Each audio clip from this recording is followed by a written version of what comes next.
Good morning, beloveds. Okay, the light is just weird. I don't know what to do about it. Okay, so storm ripped through here at 6 o'clock this morning, um, and at 6:30 when the alarm goes off. Tom was like, "It's storming out there. There's lightning. We're not going for a walk." Turned the alarm off. Went back to bed. So yeah, I'm having one of those mornings. The good news is because I was so busy this weekend, I hadn't gotten Sunday service up, and so it's at least downloaded and edited, and I'll get it uploaded tonight to YouTube. So, but that extra hour probably helped. I think because of the storm and how bad it was, I had a weird dream about flooding. So, oh, it is not March 24th. I just skipped both pages here. All right.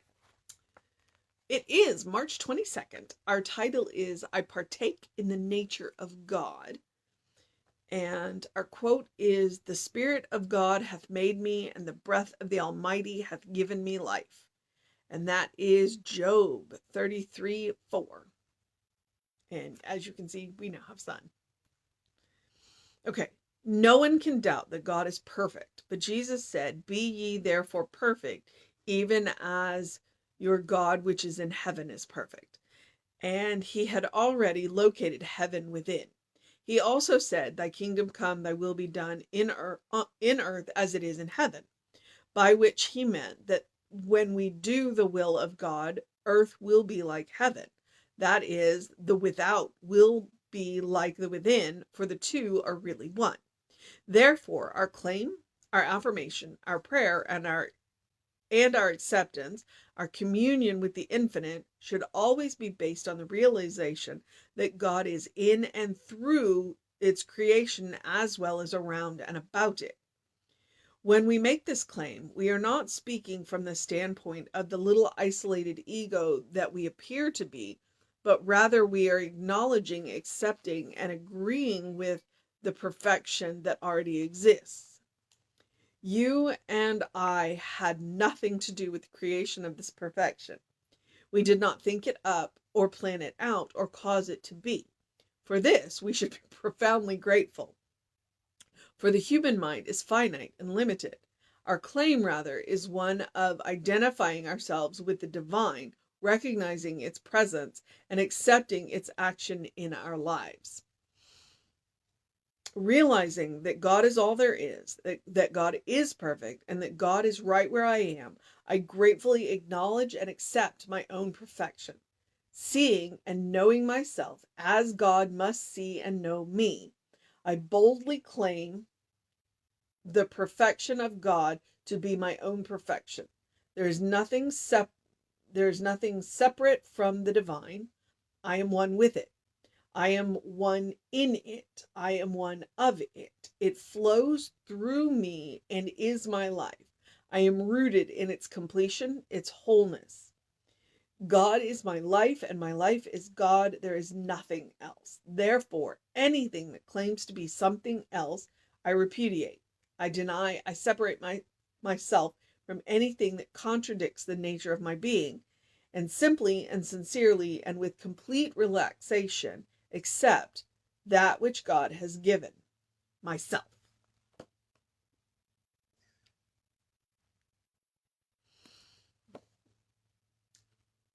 Okay, so let's start with the fact that let's go back to perfect can be a trigger word for a lot of people. It used to be one of my trigger words. And so sometimes I need to remind myself that perfect means whole. Perfect does not mean flawless. Perfect means all inclusive. That means that everything's included. And that means including the messy stuff. So, all right. He had that line in here where you and I had nothing to do with the creation of this perfection. We didn't think it up, we didn't plan it out or cause it to be. For this, we should be profoundly grateful, because we're finite, we're limited. What he's reminding us here is that we are identifying with the Spirit. We are understanding that we are a tiny part of the Spirit. We are not all of it. We are not responsible for the planning of the planning of the universe. We are not responsible for, the creation of trees and stars. We're not responsible for that. That's not within the scope of what we are here to do. But he is reminding us that we are identified with that power. Therefore, we have the power of creation in our own lives. We're not here to create the universe for everybody. We are not here to create anybody else's life. But because we are part of that Spirit, we have the power to create our own lives. So we have the responsibility, the obligation, and the gift to manage our lives and to change our lives. And we have far more power in that than we think we do. And I do understand that we are in relationship with other people. And that's one of the reasons why he said, look, we didn't create the universe. We don't have the power to do that. We don't have the power to manage other people's lives. We do have the power to manage our interaction with other people. So, to some degree, we do have the power to change others' lives. We have the power to influence others' lives by our behavior. But all we can do is influence them. We cannot manage them. So it's like, let me remind you, this is who you are. But don't get a great big ego about it. He says little ego in here. Don't get a great big ego about it. Don't think that you can manage other people's lives. It's not your job. Your job is to manage your life. But let me remind you how much power you have over your own life. All right? That is what he's talking about today. So I partake of the nature of God. And he also in here talked about repudiating what isn't God. So there's a little bit of that too. It's like, look, when your ego gets in the way, remind your ego it's not the driver. And that all of this thing that is saying that is not in the alignment with God, deny it because it's not true. All right. So the Spirit of God hath made me, and the breath of the Almighty hath given me life. Job 33:4. It's an interesting book. Go read it. Okay. No one can doubt that God is perfect because God is whole. God is all inclusive. Everything is included in God. There's nothing left out of God. But Jesus said, be ye therefore perfect, even as your God, which is in heaven, is perfect. Okay. So because God is all there is, that means we are made from God. All right. That means that we share the perfection, the wholeness of God. We don't act like it, but we do. And he had already located heaven within. He also said, thy kingdom come, thy will be done in earth as it is in heaven. By which he meant that when we do the will of God, earth will be like heaven. That is, the without will be like with the it within, for the two are really one. There's a lot of commas in that sentence. Okay. So, and remember when we talk about the will of God, God doesn't have a plan, God has a pattern. All right. So there's no divine plan saying you will go here, you will do this, and if you don't do this, then you screwed your life up. All right. What God has is a pattern. And if you work your way into that pattern by aligning with the qualities of God, then you will be much more successful than if you completely flout the pattern and try and do it on your own. It's like, no, there are rules to this game. There is one law that we cannot, to use my word flout, we can't flout that law. That law works, period. And as soon as we learn how to work with that law instead of against that law, our life works better. Therefore, our claim, our affirmation, our prayer, and our acceptance, our communion with the infinite should always be based on the realization that God is in and through its creation, as well as around and about it. Give him some space there, baby. You all right? one of the cats is being a little clingy and the other one was not happy. So let me smooth that over really quick. You all right? Lay back down. Why don't you get down? Why don't you get down? All right, there. Then you can lay back down on the hot pad. Sorry. This is what happens when you have an elder statesman. All right. And I don't think the weather did him any good last night, so he may be a little extra achy. All right. Realize that God is in and through its creation as well as around and about it. There is nowhere in creation that God is not.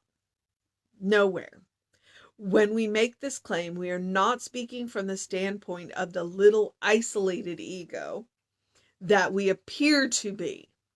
All right.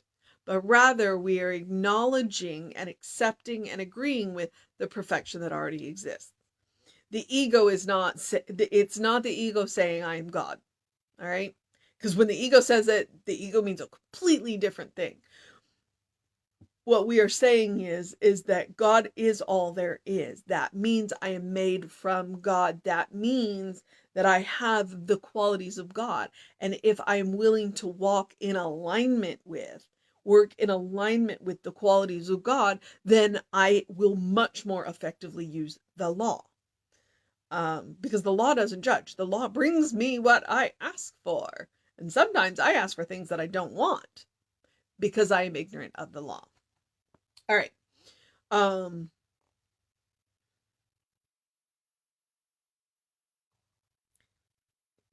right. But rather we are acknowledging, accepting, and agreeing with a perfection that already exists. You and I had nothing to do with the creation of this perfection. We did not think it up, plan it out, or cause it to be. Thank God. Because can you imagine the mess we would have made of it if we had? Because we are limited. We are finite right now. Right now. And we don't know what comes next, So who knows? Who knows? For this, we should be profoundly grateful. Because like I said, we can get a little ego and we might make a mess of things. We might not, but we also don't have the vision to see everything at once. And since God is not bound by time and space, God does. So be grateful that we don't have that job. But be grateful that we do have it in our own lives. That's what he's talking about. Because he says, for the human mind is finite and limited. Our claim, rather, is one of identifying ourselves with the divine, recognizing its presence, and accepting its action in our lives. And that's where the point is. Like, we have the power in our lives. We have the power in our lives. And we can use this power to influence others that we are in relationship with. Use it wisely. You can't manage them. You might be able to influence them.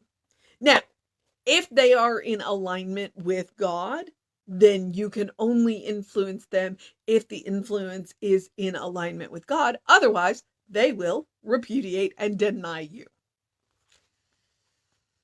Realizing that God is all there is, that God is perfect, that God is right where I am. I gratefully acknowledge and accept my own perfection. Yeah, go look yourself in the mirror and say that.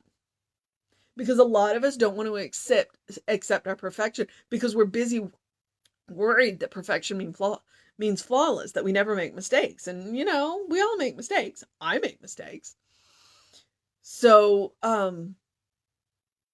but that's not what it's about. It's about owning our wholeness. It's about owning our wholeness. Seeing and knowing myself as God must see and know me. Remember, I occasionally talk about God's idea of us. That's what he's talking about. I boldly claim the perfection of God to be my own perfection. The wholeness of God to be my own wholeness. There is nothing separate from the divine. I am one with it. You are one with it. Every living being is one with it. They may not act like it because they're buying into the illusion of separation. All right. Wait. Nope. Lost my place. I am one with it. I am one in it. I am one of it. It flows through me, and in my life, I am rooted in its completion, its wholeness. God is my life. God, God is my life, and my life is God. Sorry. There is nothing else. There is nothing else. There is nothing else. Therefore, anything that claims to be something else, I repudiate, I deny. I separate myself from everything that contradicts the nature of my being. And what is the nature of my being? The nature of my being is love. So anything that is not love, I repudiate, I deny, because it can't be. It's an illusion. And simply and sincerely and with complete relaxation accept that which God has given, myself. And what amazing power you could have in your life if you were willing to accept yourself. So guess what? The mission for today, should we choose to accept it, is to accept ourselves as given by God. And I don't mean what you think about yourself. I'm talking about go back to God's idea of you. Go back to the wholeness, the inclusiveness, the love that God has for you. Accept that version of you. And as you accept that version of you, it will filter into the material version of you. So that is the mission today, beloveds. All right. I am also going to encourage you, as I always do, to do the spiritual practice of doing something loving, doing something kind, doing something compassionate for yourself. I.e., today, because it was storming as all get out, I opted to go back to bed for an extra hour. I ran a little ragged this weekend, so I needed the extra sleep, and it was good. And I actually do feel pretty good today. So even though a rockin' storm rolled through here, I'm not suffering from the after effects of the storm. So, taking care of yourself is important. You are a beloved child of God, and you deserve your own love, your own kindness, your own compassion. So I'm encouraging you into a habit of taking care of yourself. But I'm also helping you to create a default setting. Because if you can do loving, kind compassion for yourself, if you can create that as a first response, you can do it for anybody. And the world needs more of that. We want to make a world that works for everybody. That's how we do it, by practicing love, by practicing compassion, by practicing kindness. Okay? And that does include the full sentence of no. So don't ever think that love, kindness, and compassion is always about yes. All right? There is such a thing as a divine no. All right. I'm going to move into the process of my day. I would encourage you to engage your mind and your body. I did not. So I don't know what that's going to look like today, but it is what it is, right? I'm going to encourage you to get some bright light as early as you can in the day. I think we're going to see the sun later. I saw a little when I walked outside to check what was going on, because, the yard's really squishy. Yeah, I saw some blue sky, so we may see the sun, but I'm getting my bright light right now. And I would also encourage you to drink plenty of water, as I always do. Now, the last thing, as always, open the windows of your soul. Allow the breath of heaven to remind you, you do live in heaven right here, right now. That's what he's talking about. Heaven is located within. It is a state of mind. It is a state of consciousness. And it has more to do with us than it does anything else. So, one of the easy ways to find it is to look for the good and praise it, as Emma says. It's a good place to start. Okay, beloveds. I'm going to go ahead and do what I need to do to get on with this. And I'm going to suggest that you have a great day, an amazing day, a wondrous day, a fantastic day, a productive day, a restful day, a take care of yourself day. a love on each other day, whatever kind of day you need to have, a good day. And if that is too much pressure, simply have a day because you are enough just as you are. All right, beloveds. Um, if you want to know what's going on, because there's always something going on, we've got at least 3 book studies going on. And the great thing about book studies, you can join them anytime. As opposed to the classes, which the power of decision is tomorrow night. No, Thursday night. And this is the last Thursday to join it. You only get the first 2 classes to join. So email info@creativelife.org, and then get on that constant contact, and that will get you all the hot links and anything to request whatever it is that you need. All right, beloveds, take care of yourself. Know that you are loved. Catch us on the social medias. I'm sorry, I'm just watching what the cats are doing over here. Catch us on the social medias. We are Creative Life Spiritual Center or Creative Life Spark, and I am the running Rev Ryan. Know that you are loved. Reverend David should be on around 5 p.m. with you. I'll be back with you at 9 a.m. Take care. See you next time.